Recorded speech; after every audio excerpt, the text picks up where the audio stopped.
Hello everyone, we're doing another enclosure upgrade video. Although technically this isn't really an upgrade, this is Moose, our bull snake here, who this has actually been his enclosure for quite some time. Really all I did was just kind of retoss the soil and add in a little bit extra right there. But otherwise this is what he's been in for a while now. So, Moose, our theoretically wild caught bull snake. We received him from another keeper here in Colorado. Colorado has kind of weird rules about native species, so he was technically gifted to me, and he acts as something of an ambassador animal. He is, in fact, a bull snake. We have two different type of Pituophis here in Colorado. There's the Greater Basin gopher snake and the bull snake, and basically, the continental divide kind of splits their range, where west is the Greater Basin and east is the bull snake. And so he is theoretically a wild-caught bull snake. We don't really know how old he is. Oh, there he goes into his little hide. He actually spends quite a bit of time in his hide. I'll talk about that in just a second. So we're going to macro view out again really quick. So this is a 4x2 enclosure. We have a bunch of stacks in our arid room. That's where he lives, is the arid room. Basically because I can just keep him in ambient temp. So full enclosure, there it is. Don't mind the little Legos on top. And then so in here we have a bunch of logs that take up a good chunk of here, because he will climb up them. He doesn't like hang out, but he will climb and move up on them. Nice big water dish. And then these little kind of branchy things are hanging off these old lights that are up here. Once again, I got these from an old beardy breeder. So basically what he did is he had just extra lights, and then he had a UVB light on there, and then he had a heat lamp over there on that side. And since I don't really need those, we just have this light bulb here, and then he's basically kept at ambient temp, although this side is warmer because it's the way I have the room set up, and there are some heating elements and radiant heat panels over on that side. A little stack of things right there. So this is warmer than over here. So usually during the day or in the early morning, he will be in there. Hey, Moose. And then as the day progresses, and then at night, he will start to kind of cruise around, and he'll hang out over here on this side. He does like to rub his nose. He has basically entirely stopped doing it since we've gotten him. But as you can see, if he comes over here, yeah, there he goes, there to go. If he comes back over here on this little, during this video, you can see there is his nose. So yeah, if you haven't seen him in the other videos that he's in, he does have kind of a weird funky looking face, and that's because the person who had him before received him with quite a bit of scar tissue, and even then it took him a couple enclosures before he finally stopped really doing it. And then he rubbed a little bit while he was in quarantine with me, and then since he's been in this 4x2, hey Moose, what's up, buddy? He's such a good little boy. We don't really know. Once again, we don't know how old he is, but he is a good little boy. Hey Moose.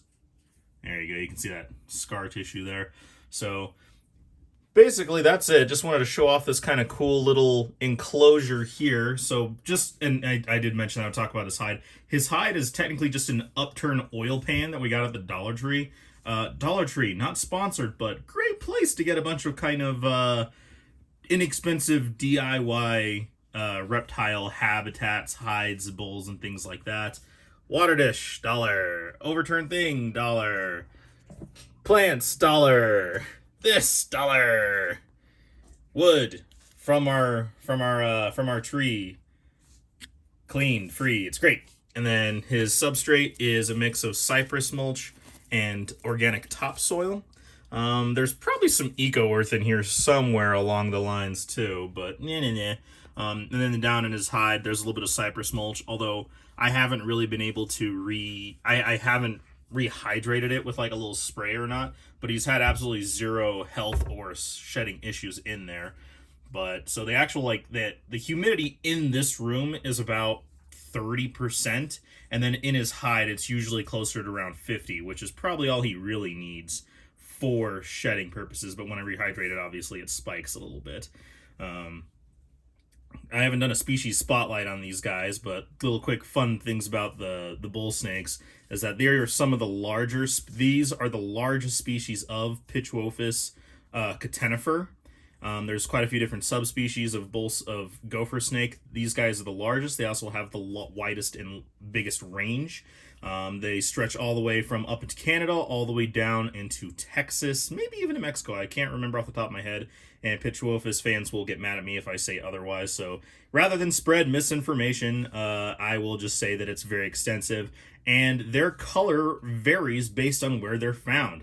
So if you go up into Minnesota, Michigan area, you will find that they are very dark. So if you go over here and look at his tail over here, it's that kind of bright yellow gold, even a little orange.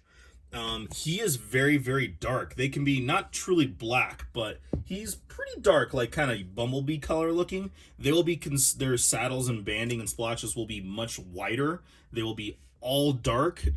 As babies, they're a little bit lighter and they darken up. But that's because they theoretically think that the further north it is, the colder it is, the less UVB there is, because of how the Earth rotates around the sun. There is stronger UVB radiation closer to the equator you get, and then further away, north or south, based on where you are. Oh, there he goes.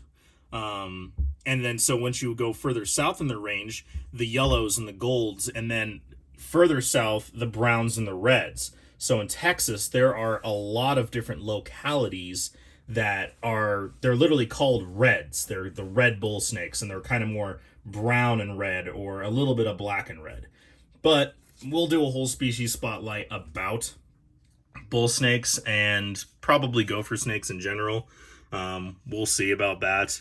But bull snakes are really cool. I love the Pitchwofus colubrids. They are absolutely amazing. Oh, hey, Moose. What you doing, buddy? What you doing, Moose? There we go. Sorry, trying out the new camera. Well, hopefully you guys enjoyed this video. You got to see that, once again, we're not doing just racks. This isn't a bioactive enclosure, although it certainly could be, and it would probably benefit from them because pits do take some pretty substantial poop sometimes. So I might turn this into a bioactive, which would be very easy. Basically, all I have to do is just add a few more things to this substrate. Make sure that it's a little bit more hydrated. Probably over on this side, I'd definitely keep that more of a humid side, and then get some of the powdered blue and powdered oranges that we have in our Thayeri or Cali King Snake bioactive enclosures and get that in here. But it is at least naturalistic. We don't have any live plants in here, but does get light, nice, naturalistic, thick topsoil layer. Like you can see, it's pretty thick. So plenty of layer. He doesn't really burrow into this. He'll kind of nudge it a little bit, but because he has that burrow that we gave him, he's pretty much only in there. So once again, hope you enjoyed the video. If you have any questions, comments, let me know down below. Email me, jzsreptiles@gmail.com. Hi, Moosey Boy. If you have any specific questions, anything you'd like to see, please let me know for sure. Hopefully this maybe gave you some ideas about how you want to do your enclosures. And, this isn't the best way necessarily to make use of vertical space, but I feel like this is really underused, is vertical space in a lot of enclosures. He's not truly arboreal, but he will climb on things, and I have found him almost entirely on this log before. So maybe just a little idea. Where you going, Moose? Moose, where you going? Where you going? So once again, hope you enjoyed this video, and we'll catch you next time.